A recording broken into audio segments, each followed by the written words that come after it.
шаарыбыздын так ортосунда болгон ушу Токтогул эс алуу багы 4 гектар аянты 4 гектар ушул шаар мэриянын демилгеси менен ушу проект жазылып, ушу областтык өнүктүрүү фондунан колдоо табып, бүгүнкү күндө курулуш иштери жүрүп жатат. Баягы частичный ремонт болуп жүрүп, көптөн бери бул Токтогул эс алуу багына көңүл бурулган эмес экен.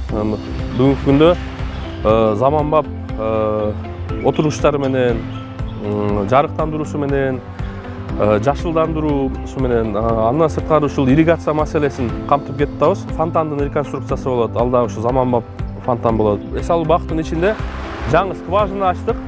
Скважина бул бүгүнкү күнгө чейин бул дарактар бир 10 жыл, 15 жылдап суу ичкен эмес да.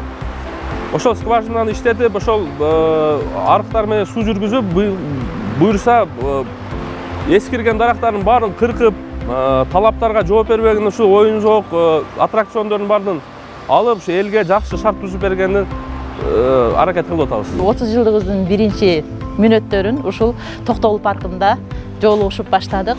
Себеби биз бала кезден чоңоюп, ушул жерде ойноп, ушул жерде эсте калган аябай көп биздин балалык чагыбыз өткөн. Парктарда аябай сонун өсүштөр болуп атыптыр. Паркыбыз аябай гүлдөп, өнүп, өсүп жатыптыр.